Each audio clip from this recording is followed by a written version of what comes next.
Bonsoir tout le monde. Je vais tout de suite partager mon écran. Je suis, Olivier Poncer, je suis responsable de l'atelier et je suis, accompagné par, une autre enseignante à temps plein dans l'atelier qui est ma collègue Aurélie Gache et nous avons aussi sollicité deux étudiantes en cours de cursus, donc une étudiante Amélie qui est en 4e année, équivalent d'un master 1 et Garance qui est en 5e année en équivalent d'un master, 2. Donc, l'une et l'autre vont pouvoir témoigner de leur parcours, de leur point de vue et ça apportera un éclairage complémentaire à la petite présentation qu'on va vous faire à 2 voix avec, Aurélie. Donc, tout d'abord, je voulais resituer un petit peu l'atelier. Donc là, on est sur le site de l'atelier de didactique visuelle. Donc c'est didactiquevisuelle.fr. Là, vous avez pas mal, d'informations sur, la formation. Vous avez par exemple la présentation de l'équipe et la présentation de tout un nombre de travaux, qui permettent de comprendre un petit peu ce que l'on mène au sein de l'atelier comme formation.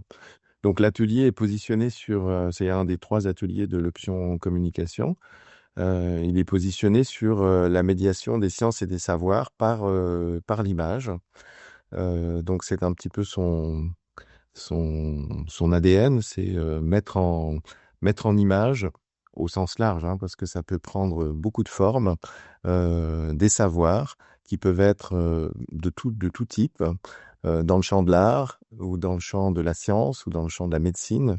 Historiquement, l'atelier a été, constitué sur, une spécialisation. Il a été créé en même temps que l'atelier d'illustration en 1972. Et il a été créé sur une spécialisation en illustration, médicale au tout départ, chirurgicale même. Il formait des illustrateurs qui, étaient en capacité d'expliquer à, des chirurgiens une nouvelle procédure opératoire, par exemple. Donc c'était extrêmement spécialisé. Ça, c'était en 72, donc il s'est écoulé pas mal d'années depuis et nous avons, beaucoup élargi, le champ d'application de cette logique de médiation par l'image et on l'a diversifié par d'autres pratiques. Donc on peut aussi bien aborder, l'illustration naturellement, ça c'est un petit peu le point de départ, mais on peut aussi aborder la photographie, la vidéo, l'animation et puis passer par la typographie, donc d'où la présence, d'une enseignante à temps plein sur le design graphique. Voilà, le numérique naturellement. Donc voilà, ça prend l'exposition, les dispositifs d'exposition. Donc ça prend beaucoup de formes. C'est pas uniquement l'image dessinée, mais la logique est toujours la même. On est entre des spécialistes et un public. Donc là, c'est la présentation de l'équipe qui permet de situer un petit peu les différents champs d'intervention et de formation. Donc moi-même qui suis, sur la coordination, on va dire. Aurélie qui est sur, le design, mais elle va se présenter elle-même.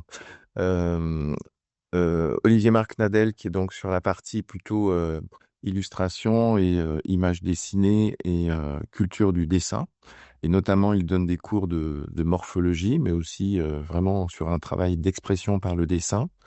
André Biller qui est sur la partie, numérique, c'est monsieur qui est là.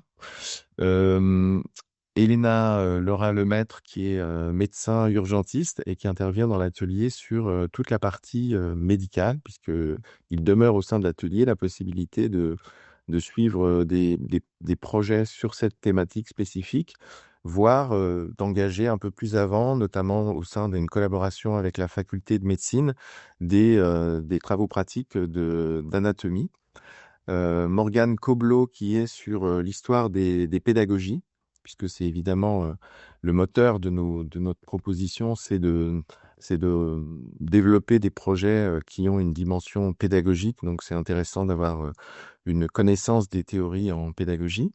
Donc derrière la porte, là, c'est Nadine Bailly qui est, psychologue et qui intervient sur, le un éclairage sur le développement de l'enfant. Donc c'est un cours un petit peu théorique sur, les différents stades de développement de l'enfant et ça permet, si des sujets s'adressent aux enfants, de mieux connaître le public.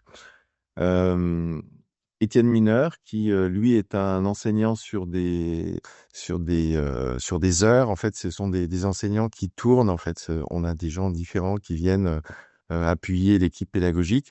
Donc, sans doute certains le connaissent, c'est un designer qui s'intéresse en particulier en ce moment aux questions d'IA générative dans le champ de la création et du graphisme.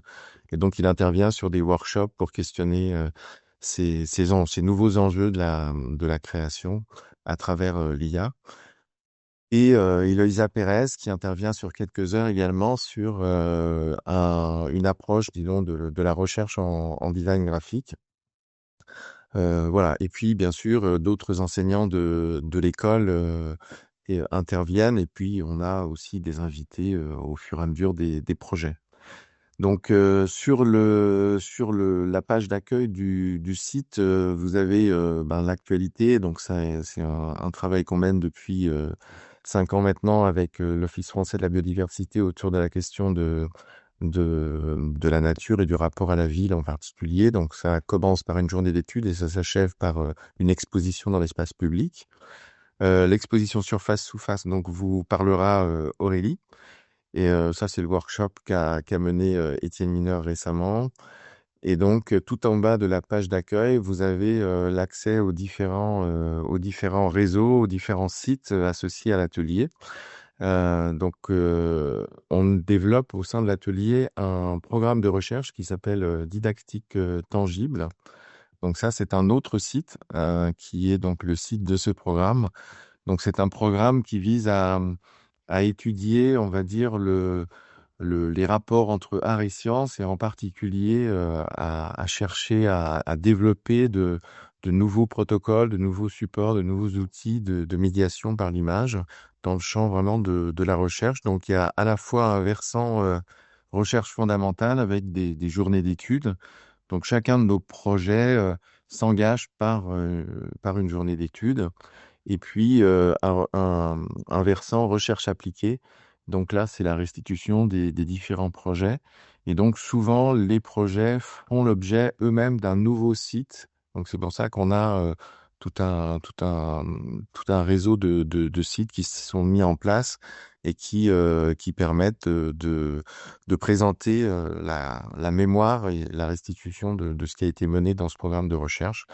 Donc, comme vous le voyez ici, il y en a sur la simulation en santé. On a une collaboration avec une structure à Strasbourg qui est très en pointe sur ces questions. On a étudié pendant 3 ans un atlas anatomique. On a travaillé aussi sur les modèles didactiques, ce sont des modèles en volume pour la médiation des sciences. Voilà. Donc beaucoup de choses, mais ça, vous pourrez découvrir les projets par année. Vous avez les différents projets qui sont présentés. Et vous pouvez aussi, ça c'est peut-être intéressant pour des étudiants qui s'interrogent sur ce que l'on peut faire après l'atelier, c'est un annuaire des anciens avec tout l'historique des diplômés qui est présenté. Et de temps en temps, on a des interviews, comme vous le voyez ici, avec un témoignage qui a été réalisé par des étudiants en 2e année, mais qui va permettre de voir un petit peu ce que sont devenus les étudiants à la sortie de l'atelier. Et puis une rubrique curiosité qui est une série d'articles qui sont faits et qui sont assez intéressants sur la veille que l'on peut mener sur les protocoles didactiques.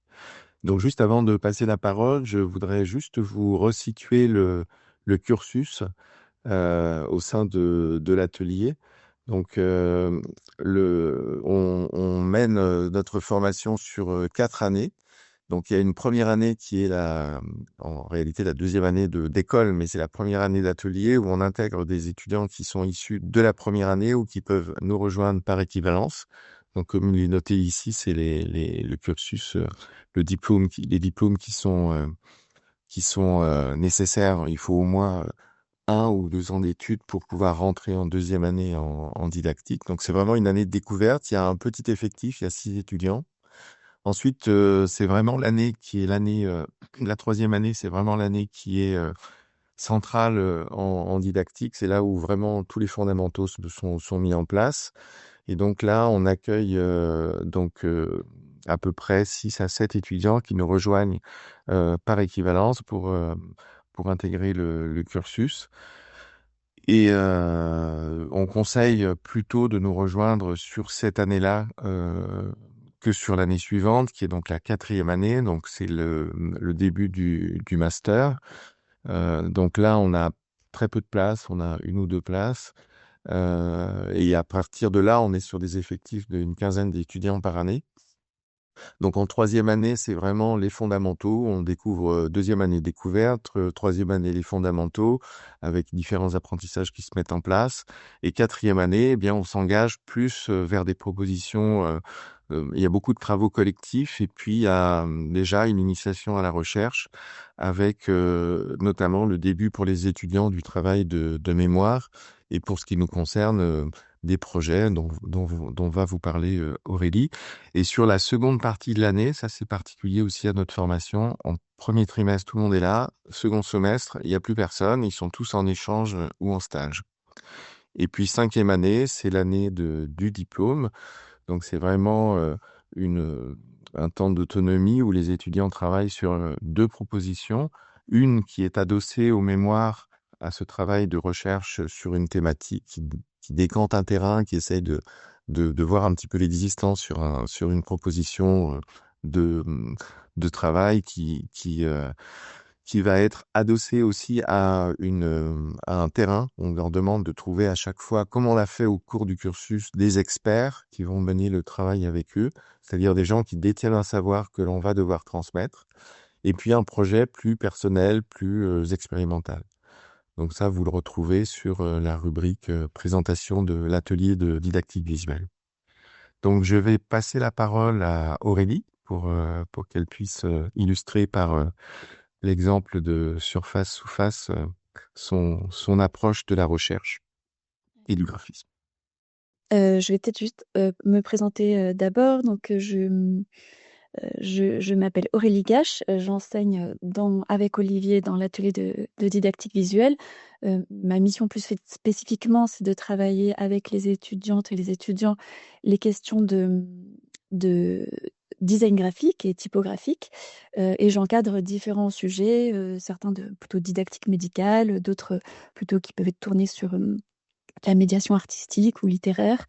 Je vais vous présenter un projet qui a été mené avec les étudiantes d'année 4, un projet qu'on a nommé Surface sous face et euh, dont l'enjeu en fait était de raconter, de transmettre la complexité des fonctionnements et de la nappe phréatique rhénane.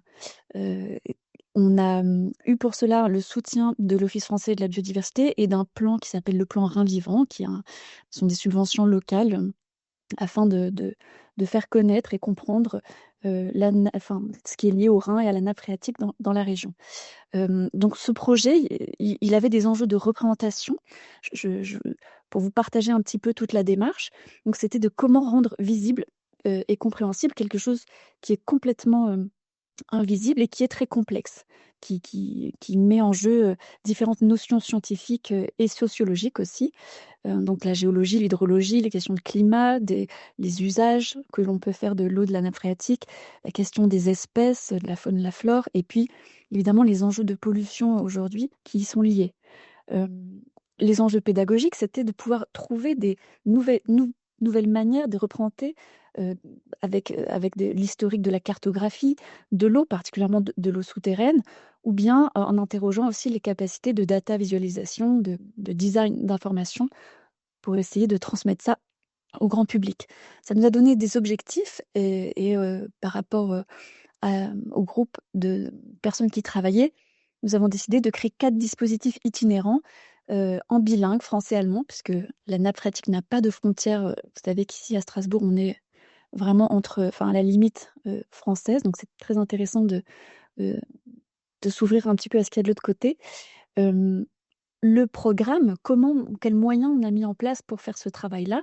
Eh bien, d'abord, comme souvent, comme plusieurs projets dans l'atelier de didactique visuelle, on l'a appuyé par une journée d'études euh, qui nous a permis d'avoir à la fois des approches historiques du sensible, qu'est-ce qui a pu exister pour représenter l'eau, représenter les souterrains aussi, donc avec une spécialiste de la cartographie historique de l'Université de Strasbourg, Isabelle Boulet, avec la data visualisation, par une designeuse suisse du studio Superdot Studio à Bâle, avec la designer objet graphique Isabelle Daéron, le studio IDAE, et puis par le cartographe Perrin Remonté.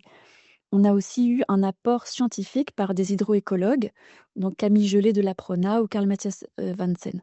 Et ça, j'en parle parce que c'est un fonctionnement pédagogique qui voilà, fait partie de la démarche de l'atelier. Vraiment, c'est de rencontrer un sujet dans toute son amplitude, par le fond, par la forme et au contact des scientifiques directement. Donc là, je vous ai mis quelques images des différents intervenants de la journée d'études, donc voilà, qui peuvent nous montrer des approches formelles ou des contenus, d'hydrologie. Et vous avez les commentaires. Et puis, suite à ça, on a organisé un workshop avec Jeff McGee, qui est un data éditorialiste. C'est presque lui qui a inventé ce métier-là aux États-Unis. C'est un chercheur de Stanford. Donc voilà, c'est un métier un peu hybride, journaliste, designer, data éditorialiste. Et il a monté une nouvelle manière de raconter les données, notamment dans le journal New York Times, mais aussi il a travaillé au Monde pendant quelques années et nous a transmis un petit peu son savoir, d'abord parce qu'il a beaucoup représenté et transmis les questions de l'eau dans l'Ouest américain, et ensuite il a pu nous transmettre sa pratique et la manière dont il organisait, et comment il travaillait aussi, les données d'un point de vue très technique. On a aussi, et ça c'est pareil, c'est une démarche assez habituelle dans l'atelier, eu une approche de terrain très importante, c'est-à-dire de ne pas être hors sol, surtout quand on veut parler, on veut s'intéresser à la biodiversité.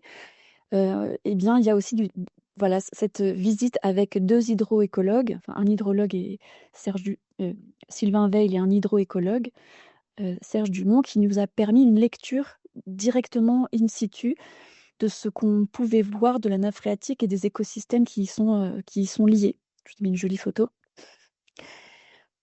Et ensuite, on a entamé un travail éditorial, en fait, c'est-à-dire, on a un sujet qui est immense, qui est complexe. Comment on peut le découper, le raconter? Qu'est-ce qui est pertinent? Donc ce travail, on l'a fait collectivement avec, toutes les étudiantes, et puis, il a été soutenu aussi par des scientifiques de différentes, institutions comme l'APRONA, l'école d'ingénieurs aussi de l'eau et de l'environnement, le NGES, et le BRGM, qui est donc le spécialiste des sous-sols en France. On est venu à ces 4 thématiques, donc la pure hydrologie, géologie, donc tous les fonctionnements de base de l'eau souterraine. Ensuite les écosystèmes, avec les interdépendances, faune, flore, santé. Ensuite, une approche plus sociologique, quels sont les héritages culturels, et mythologiques, symboliques autour de l'eau, et notamment d'une nappe phréatique. Et ensuite, la question de l'usage de l'eau. Et comment on se partageait aujourd'hui cette ressource et auxquelles tensions elle était soumise. Ensuite, on rentre dans un travail de recherche, de maquettage, alors de fond et de forme. Heu, le dessin a une place là, c'est un dessin pour penser, pour réfléchir, pour concevoir, mais aussi les maquettes, les petites maquettes en 3D. Enfin, tous les outils sont bienvenus pour concevoir. Donc là, je vous montre différents projets.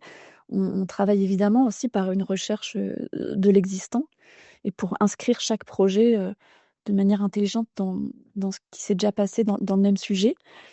Et puis, on réfléchit aussi à comment, parce que ce projet, il est très collectif, et donc comment les projets vont pouvoir s'agencer dans l'espace de restitution qu'on aura à destination. Donc, c'est aussi une pensée un petit peu scénographique pour ce projet-ci. Et ensuite, on va passer à la production de contenu, de forme graphique et aussi d'objets.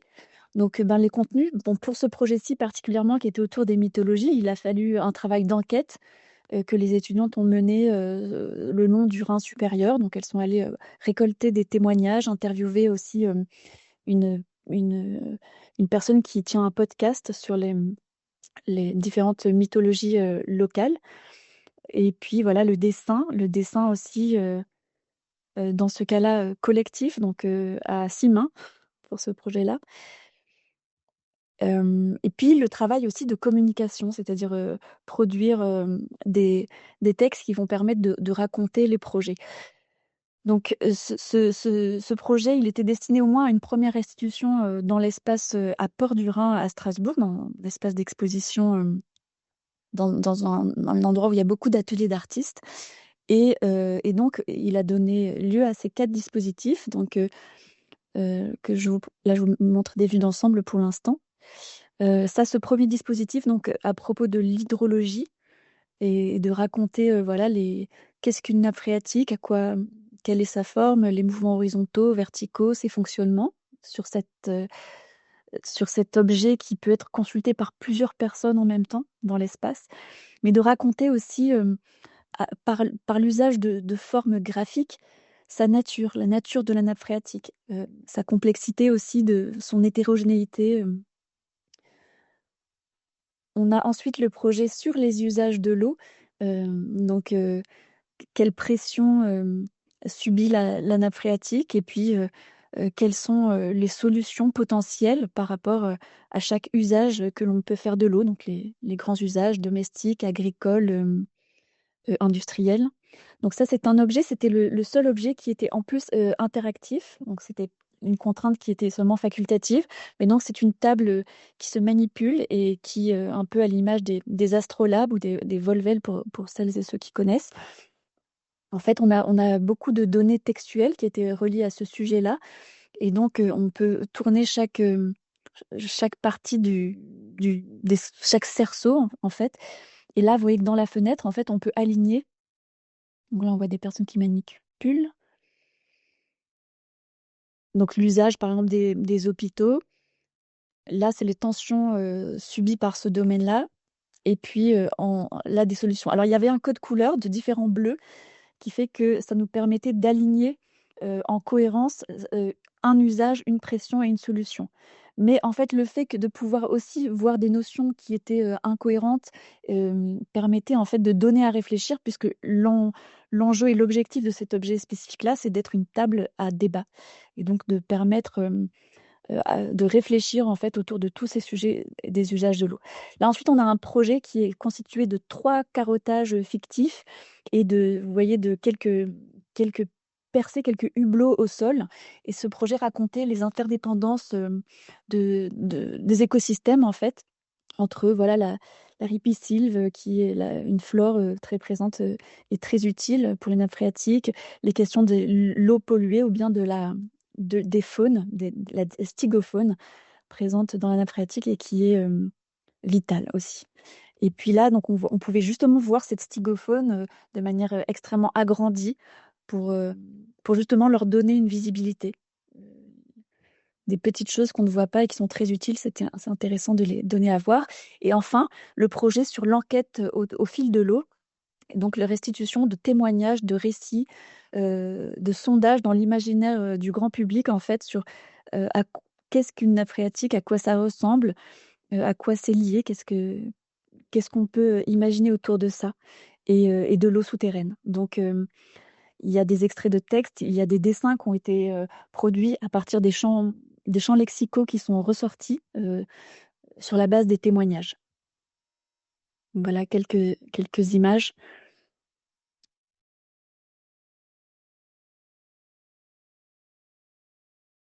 de ce projet, et puis voilà l'affiche qu'on a pu faire sérigraphier. Super, merci beaucoup, Aurélie. Et on passe la parole à Mehdi. Euh, Bonjour à tous. Donc moi, pour me présenter très rapidement, je suis en 4e année. Donc là, c'est le moment où je vais partir en stage pendant 6 mois. Et je vais aussi vous partager mon écran pour vous montrer quelques projets que j'ai faits durant la 3e année et ce premier semestre de 4e année. En fait, moi, je suis arrivée en équivalence. En 3e année, j'avais obtenu mon DNA dans une autre école d'art et design. Et, heu et donc voilà. Et en fait, ce qui m'a intéressée pour la didactique visuelle, c'est qu'il y avait une étudiante qui était dans ma promotion qui était allée en DV, en didactique, et j'ai vu ses stories et ses projets qui étaient très concrets en fait sur Instagram, sur les réseaux sociaux. Elle partageait ses expériences et ça m'a beaucoup intéressée parce qu'en fait, quand j'ai vu la didactique visuelle, c'était vraiment des projets concrets avec des scientifiques, comme on a pu voir là le projet avec Aurélie Gache, où on est vraiment dans des projets qui sont vraiment impliqués en fait dans le monde réel. Donc c'est ce qui m'avait vraiment intéressée pour poursuivre mes études à la IR de Strasbourg. Par exemple, ici, sur ce projet, c'est, avec les cours avec, Olivier Marc-Nadel, parce qu'on a des cours de morphologie en 3e année et en 4e année. Et donc là, c'est un projet où en fait, on apprenait à dessiner, les os du corps humain. On a des cours de modèles vivants et après le but était à la fin de ce cours-là en 3e année, on réalise, notre squelette, à échelle 1. Et aussi ce qui est super intéressant en didactique, c'est qu'on peut un peu modifier le projet par rapport à ses intérêts, personnels. C'est-à-dire que moi, j'avais déjà un peu une pratique, sur mon mémoire, j'avais un peu déjà des idées sur lesquelles je voulais me diriger. Donc en fait, on est totalement libre, d'orienter un petit peu vers des axes, médicaux, sur l'environnement ou sur, le social, enfin n'importe quel sujet qui nous intéresse. Donc c'est pour ça que ce projet-là, j'ai décidé de faire, mon squelette à échelle 1 face à un squelette de sanglier qui voilà, donc c'était un projet assez intéressant où j'ai pu du coup mixer de la peinture, le dessin, sur le vif pour le modèle vivant et aussi, aller dans les ateliers de l'école, puisqu'on a plein d'ateliers à l'école. Et là, c'est l'atelier de Nasser et c'est, la CNC numérique pour découper en fait le bois qu'on voit ici, puisque c'est du médium. Et donc en fait, c'est super intéressant parce qu'on mélange un peu, les disciplines, les ateliers. Après un autre projet, en 3e année, donc c'est le projet qu'évoquait, Olivier Poncert, c'est le projet, grandeur nature. Donc on était, 13 étudiantes, chacune réalisait, un dispositif, à l'échelle du quartier. La contrainte, c'était qu'il fallait que ce soit, en extérieur, c'était pas dans un espace muséal ou dans un espace d'exposition.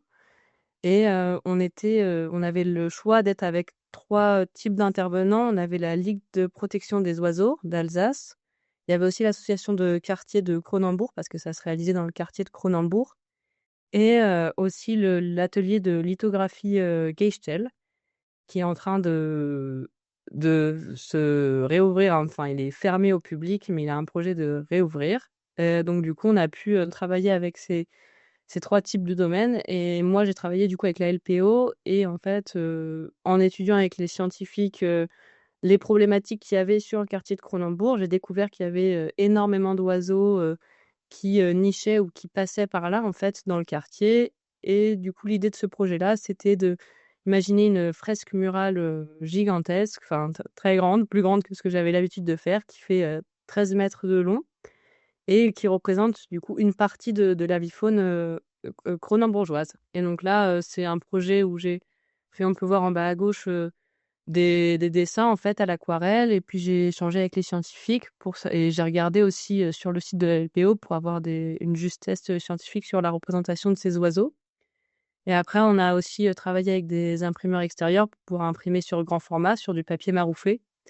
Et après on avait une journée, d'installation où chacune des étudiantes, c'était un peu tout aider pour installer, tous les projets. Et après ce projet-là, il est visible, avec les 12 autres projets d'étudiantes, sur le site, de Grandeur Nature. Donc ça aussi, c'était un projet hyper intéressant et donc là, on voit que dès la 3e année, on a vraiment des projets où après qui sont voués à être vus par le public. Donc ça, c'était aussi quelque chose de très intéressant. Après pour la 4e année, je vais pas en parler, trop longtemps parce qu'Aurélie vient de faire, vraiment, une très belle présentation. Mais moi, ce qui m'a vraiment intéressée dans ce projet, c'est toujours pareil, c'était lié à l'environnement. Moi, je m'intéresse, souvent, notre rapport avec les animaux, mais ce qui est bien en didactique, c'est qu'on sort un peu aussi de ces zones de confort. Et donc là, je me suis intéressée, à la flore aussi, aux plantes d'Alsace et j'ai aussi fait de la data visualisation. Ça, c'était hyper intéressant le workshop qu'on avait eu avec Geoff McGee. On apprend des nouveaux logiciels comme QGIS, qui est un logiciel de visualisation de données géographiques. Enfin, c'est une manière d'entrer dans des nouveaux, logiciels, de découvrir un peu des choses auxquelles on n'a pas l'habitude et auxquelles on se serait pas tourné d'habitude. Donc c'était aussi, un exercice, hyper formateur. En plus, du coup, en projet de groupe. En 4e année, on a beaucoup de projets de groupe.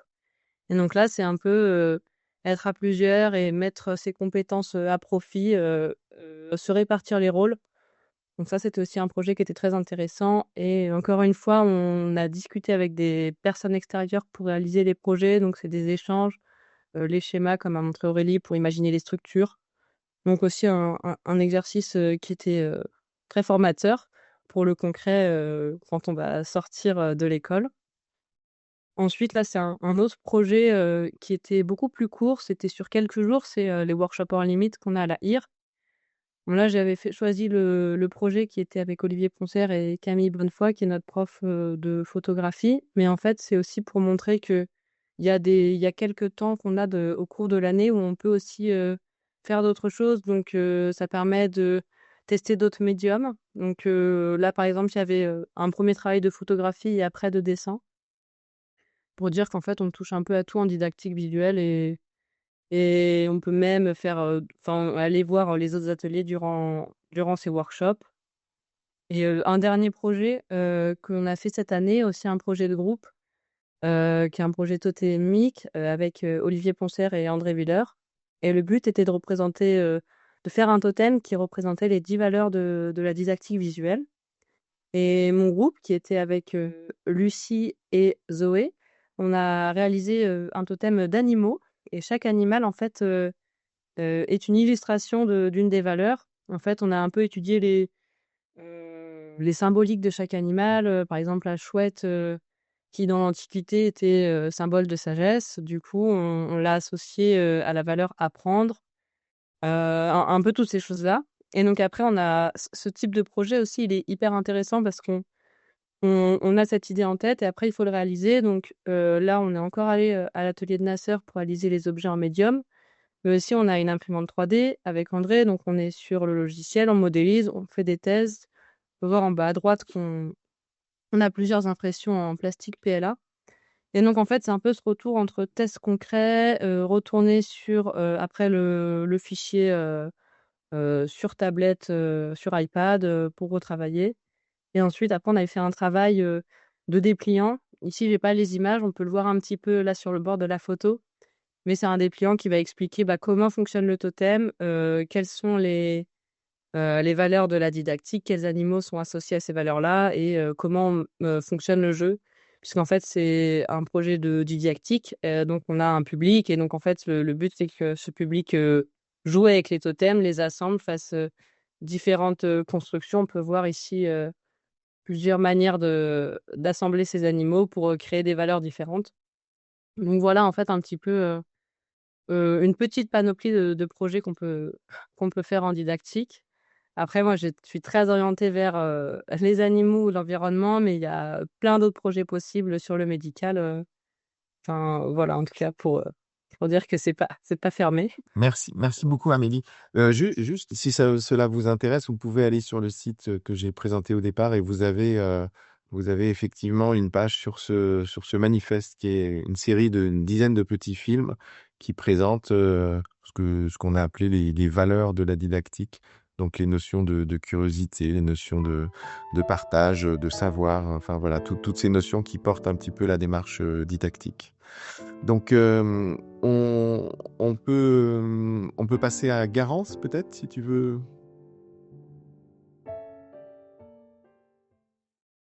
Oui. Bonjour. Alors, moi je m'appelle Garance et je suis en 5e année de didactique. Donc moi je suis arrivée en 3e année en équivalence, comme beaucoup de personnes et je venais d'une formation en illustration. Donc j'ai fait l'illustration, aux Beaux-Arts de Bruxelles et je me suis rendu compte que c'était pas forcément, ce qui me convenait le mieux parce que j'étais vraiment passionnée, de sciences et de nature et que, je préférais justement, utiliser mes images pour raconter ça que, écrire des histoires et être dans la position vraiment, d'auteur, «fantastique» entre guillemets, enfin, je ouais. Un des premiers projets, sur lesquels j'ai travaillé en arrivant, c'était un projet de livre-objet. Donc la consigne, c'était faire un livre-objet en collaboration avec, un parc en Allemagne qui s'appelle le Bärenpark de Schwarzwald et qui recueille des ours qui ont été maltraités, qui vont être abattus ou qui étaient dans des parcs d'attractions, par exemple. Et donc j'ai fait un leporello en forme de montagne, qui raconte l'histoire d'un côté de la vie en captivité, d'une ours qui s'appelle, Julia, en noir et blanc et de l'autre côté en couleur et à l'aquarelle, sa vie au Bärenpark. Voilà, c'est un 1er projet qui m'a beaucoup plu, parce que justement, j'ai adoré, aller sur place, visiter le parc et puis, en faire quelque chose et puis, j'adore les ours. Hem, un petit peu différent justement, quelque chose qui était pas dans mes intérêts au départ, mais que j'ai appris à faire, c'était, de la didactique médicale. Un des projets de 3e année, c'était de faire un leporello, didactique, pour sensibiliser les gens, aux AVC et aux gestes à avoir quand, quelqu'un fait un AVC, comment le reconnaître. Donc moi, j'avais fait un leporello destiné aux enfants, qui pourraient avoir une personne, dans leur famille, une personne âgée, qui fait un AVC. Donc c'est un des 2 types, d'AVC qui touchent principalement les personnes âgées. Voilà. Ensuite, ce projet-là, c'était, le projet grandeur nature, mais donc il y a 2 ans. C'était déjà un partenariat avec l'OFB, la ville de Strasbourg et c'était montrer la biodiversité, aquatique et donc j'avais choisi le milieu des mares et j'avais fait de grandes peintures. Ça avait débouché sur une 1re exposition à Gerascope, c'était le lieu où vous avez vu, Surface sous face et puis, c'était parti à Paris pour, l'Université de la Terre, à l'UNESCO. Donc c'est un projet qui a pas mal voyagé et puis on a aussi, participé à un congrès, d'urbanisme, à Strasbourg. Donc c'était chouette justement de voir ces peintures, continuer à vivre. Puis il y avait aussi un truc avec un QR code qu'on pouvait, scanner. Ensuite, entre la 3e et la 4e année, j'ai fait un stage, sur les conseils d'Olivier Marc-Nadel qui, lui est spécialisé en illustration archéologique et ce stage, je l'ai fait à la grotte du Teil des Coteaux à Antigny dans la Vienne. Ça ressemble à ça et donc j'ai été passer une partie de mon été là-bas et dessiner vraiment, sur le chantier. Hem et là vraiment, bah, je suis passionnée d'archéologie donc je pouvais, être dans la nature et en plus, faire du dessin d'archéologie. Enfin c'était génial et j'ai pu me former parce qu'il y avait, sur place une illustratrice qui s'appelle Pascaline Gossin et qui est spécialisée en dessin lithique, donc c'est le dessin de silex. Voilà. Ensuite là, on arrive en 4e année. C'est un des premiers projets en 4e année qui s'appelle la boxe et qui était, une collaboration, dans mon cas, parce qu'il y avait d'autres options pour d'autres parties de la classe, une collaboration avec le musée Le Vaisseau, heu, à Strasbourg, qui est un musée, plutôt didactique, pour enfants avec des installations, donc qui sont plutôt, ludiques et j'avais participé à une installation, c'était, la bibliothèque lunaire, donc il fallait illustrer, des textes anciens qui parlent de la Lune et donc ça a été imprimé sur des petits cubes en mousse. Alors les enfants peuvent les scanner et puis s'asseoir dessus pour écouter les histoires. Là, c'est les chants de la Lune. Là, on a Cyrano, le voyage dans la Lune et un mythe, mésopotamien, Enuma Elish. Voilà, j'avais beaucoup apprécié ce projet parce qu'on était en dialogue avec, le musée et bah, donc c'était très intéressant d'assister à la conception, d'une expo comme ça qui est un peu différente du genre d'expo qu'on a l'habitude de voir, je trouve. Alors ça, c'est un projet qui était une, collaboration, enfin c'était un peu le début de Surface, sous face. C'était une collaboration avec Destocamine, qui est une association qui lutte contre le stockage de déchets toxiques, dans une mine désaffectée, qui se trouve sous la nappe phréatique rhénane et donc avec, Chloé Pesnec et Jonas Yagnelange, parce que c'était un projet de groupe, on a réalisé une carte, une data visualisation, qui montre en dessous, par des fils suspendus, on voit en 3D la nappe. On voit, son taux de contamination parce que chaque fil représente une donnée et chaque petit riz vert représente 10 000 personnes, qui boivent cette eau. Donc en tout, ça fait, je crois qu'on est à 5,6 millions. Voilà, c'était aussi très intéressant et très ancré, dans la lutte, écologique, justement. Après c'est un projet, professionnel que j'ai pu faire ensuite. 2e partie de la 4e année, on part en stage ou en Erasmus et pour moi, ça a commencé par un projet, pro qui était une commande, du musée Wurt, à Erstein. Donc ils faisaient une expo qui s'appelait Garden Party et qui parlait des jardins, dans la collection Wurt. Donc le but, c'était de faire une installation didactique, dans cette pièce, donc que vous voyez là, qui est à la fin de l'expo, pour inviter les gens, à aller dans le jardin et à regarder la nature.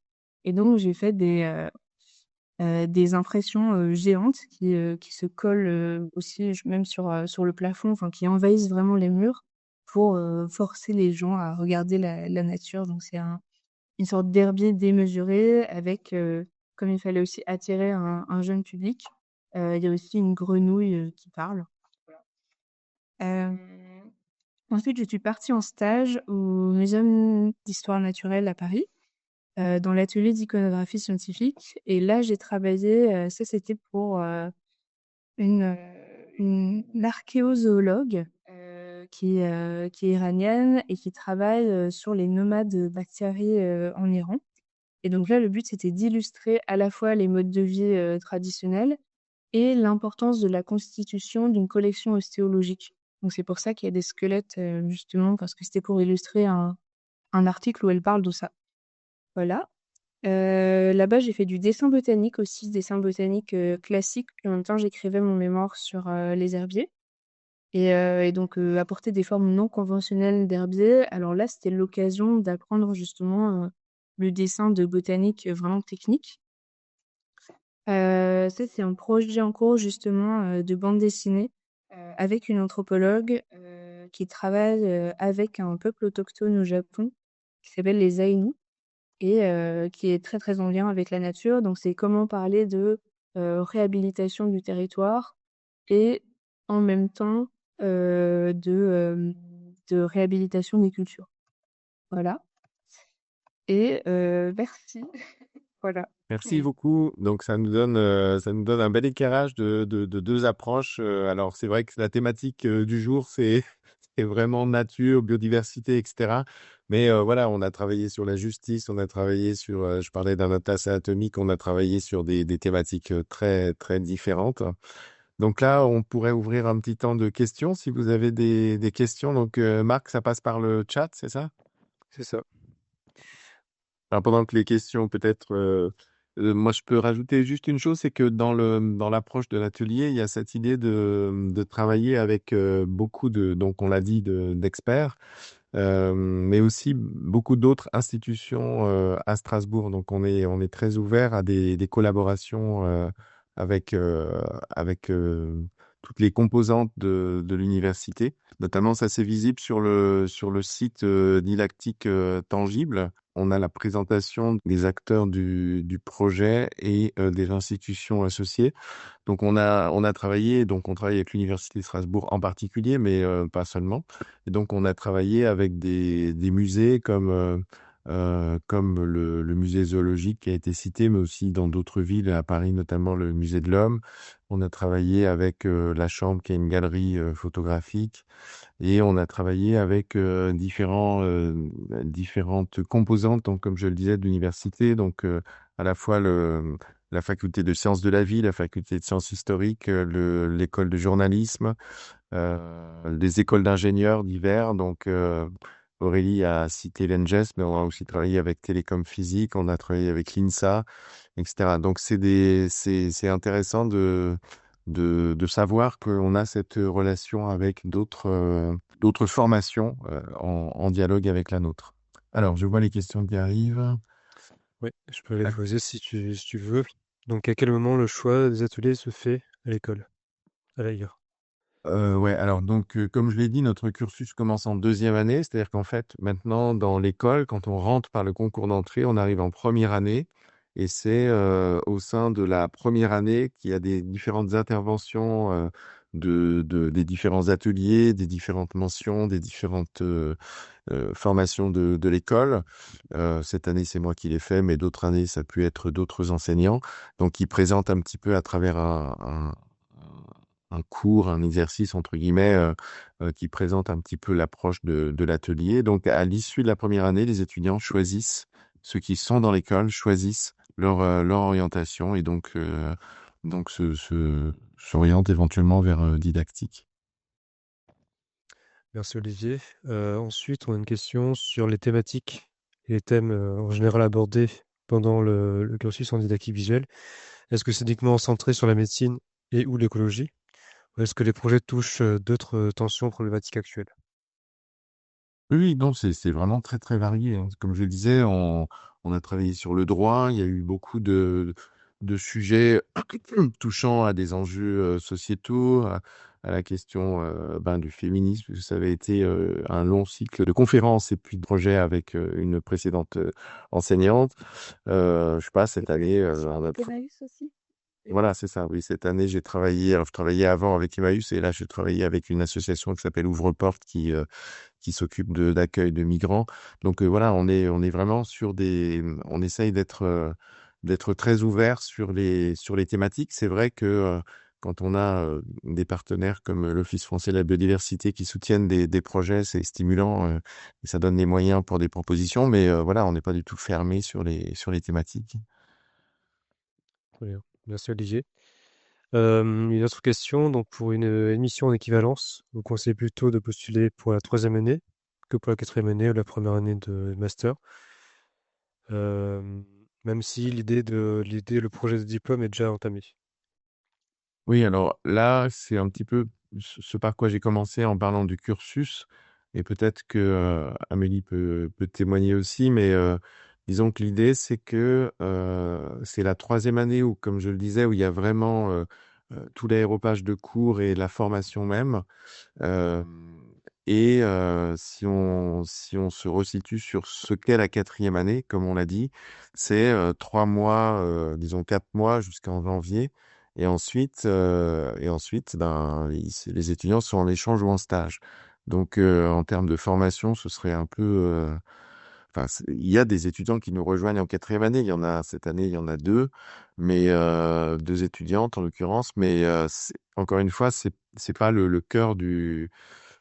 Enfin, la formation se fait pas réellement en quatrième année. En quatrième année, on met déjà en œuvre ces savoir-faire. Alors effectivement, il peut y avoir des étudiants qui nous rejoignent, mais les, les, euh, les places sont, entre guillemets, peu nombreuses.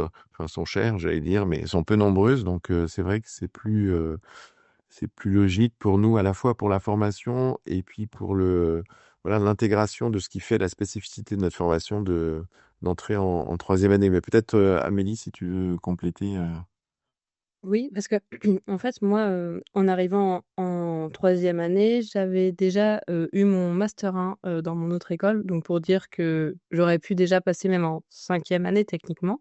Ouais. Mais en fait, j'avais fait le choix d'aller en 3e année, pour vraiment me former parce que je connaissais pas la didactique et c'est vrai que je suis très heureuse d'avoir fait ce choix-là parce qu'en fait, on a vraiment les fondamentaux. Par exemple, on a Morgane Koblo qui nous fait les théories de la pédagogie ou ces choses comme ça. Enfin, on a des cours que j'aurais pas eu. Et puis là, le semestre, en effet, il passe très vite. Le projet Surface to Face, c'était un très gros projet.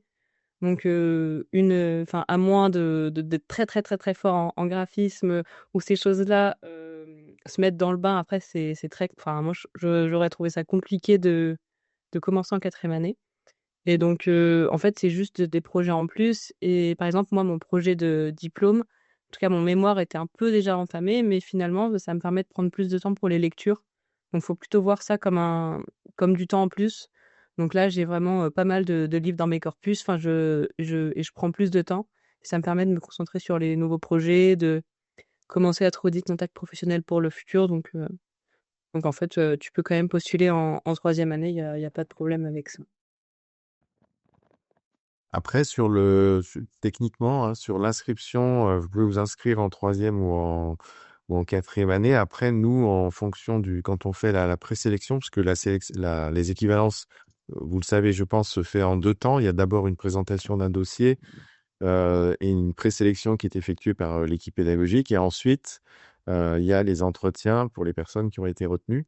Et nous, on peut vous faire la proposition, alors soit en ayant consulté votre dossier, soit lors de l'entretien, pour vous dire, bah, on vous voit plutôt en troisième année ou en quatrième année. Mais c'est clair que pour nous, on favorise l'intégration en troisième année, quand bien même maintenant le DEMMAD donne une valeur de troisième année, c'est pour les raisons qu'on a exposées, c'est ce que l'on propose. Merci Olivier, merci Amélie. Est-ce que Olivier peut-être ou Aurélie peut peut-être faire un point sur l'emploi du temps? Savoir comment s'organisent à peu près les cours, comment ça se passe en général pour plus en troisième année dans ce cas-là? Comment ça se passe sur le long terme, sur les 2 semestres? Alors, ouais, alors la semaine, en général, dans l'école, ça fonctionne les jours d'atelier, on appelle ça les jours d'atelier. Donc, c'est là où on va retrouver Aurélie, c'est là où on va me retrouver, c'est là où on va retrouver Olivier Marc. Ça se passe plutôt en fin de semaine, le jeudi et le vendredi. Sur le papier, mercredi, c'est théorie. Et en début de semaine, ce sont les apprentissages, entre guillemets, plus techniques. Donc, ça va toucher au numérique. Donc, c'est là qu'on va retrouver André Biller ou à la photographie, à la vidéo, etc. Après, les choses peuvent s'interpénétrer. C'est-à-dire quand je travaille avec André Biller, notamment on a parlé de la boxe tout à l'heure, sur les sujets de quatrième année du premier trimestre, je viens le lundi pour travailler avec lui. Et Aurélie, sur certains projets, accueille la photographie avec Camille Bonnefoy ou l'animation avec Owenly sur la fin de semaine. Donc voilà. Mais l'architecture, c'est un petit peu ça. Après, il y a beaucoup de travail parce que, au-delà des cours avec l'équipe pédagogique, il y a aussi des formations qui peuvent être transversales. Les cours de théorie sont partagés en communication et particulièrement avec l'atelier d'illustration. Et puis les formations peuvent aussi être des moments de croisement entre différentes spécialités. Merci Olivier. Alors, ça, c'est plus à l'intention d'Amélie et de Garance. Est-ce qu'il serait possible de vous contacter par mail pour en savoir plus sur vos parcours et vos expériences à IA? Oui, tout à fait. Voilà. Nos mails, c'est prénom.nom, enfin, je sais pas s'il s'affiche ici, mais prénom.nom@ir.fr. Voilà, donc avec plaisir. Et ce qu'on peut dire aussi, ce qu'on peut dire aussi, si vous êtes pas trop loin, ou si vous avez prévu de faire le voyage à Strasbourg, vous savez qu'il y a la journée porte ouverte ce vendredi, donc le vendredi 6 février, et vous allez pouvoir retrouver là Aurélie, moi-même, et les étudiants d'année 3, d'année 2, et peut-être quelques quatrième années aussi, qui sont là pour accueillir, pour partager leur expérience et pour accueillir les étudiantes ou les étudiants qui viennent à Strasbourg pour cette journée-là. Merci beaucoup Aurélie, merci Amélie, merci Garance, merci Marc et merci de votre attention et on espère vous retrouver à une prochaine occasion. Merci à tous.